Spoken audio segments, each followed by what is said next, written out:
ഈശ്വര ഏറ്റവും സ്നേഹം നിറഞ്ഞ സഹോദരി സഹോദരങ്ങളെ, യഥാർത്ഥ മനുഷ്യജീവിതത്തിന്റെ കാതൽ സ്നേഹമാണ് എന്ന സത്യം ഇന്നത്തെ സുവിശേഷത്തിൽ നമ്മൾ മനസ്സിലാക്കുന്നു.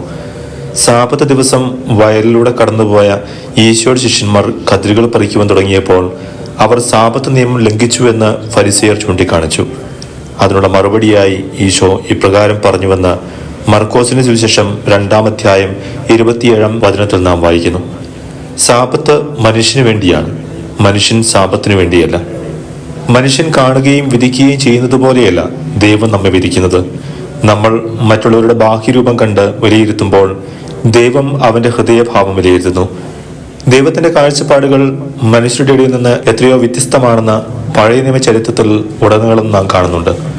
വെറും ഒരു ഇടയ ചെറുക്കനായിരുന്ന ജസ്സയുടെ ഇളയ മകനായ ദാവീദിനെയാണ് ദൈവം ഇസ്രായേലിന്റെ രാജാവായി തിരഞ്ഞെടുത്തത്. പ്രിയപ്പെട്ടവരെ, നമുക്കും ദൈവിക കാഴ്ചപ്പാടുകളോടുകൂടെ വ്യക്തികളെയും സാഹചര്യങ്ങളെയും മനസ്സിലാക്കാൻ ശ്രമിക്കാം. നിയമങ്ങളുടെ പൂർത്തീകരണം സ്നേഹമാണ് എന്നുള്ള ബോധ്യത്തിൽ ജീവിക്കുവാനുള്ള ഹൃദയവിശാലതയും എളിമയും നമുക്ക് നൽകണമേ എന്ന് തമ്പുരാനോട് നമുക്ക് പ്രാർത്ഥിക്കാം. നമ്മുടെ പിതാവായ യേശു മിശിഹായുടെ കൃപയും പിതാവായ ദൈവത്തിന്റെ സ്നേഹവും പരിശുദ്ധാത്മാവിന്റെ സഹവാസവും നമ്മോടുകൂടി ഉണ്ടായിരിക്കട്ടെ, ഇപ്പോഴും എപ്പോഴും എന്നേക്കും. ആമേൻ.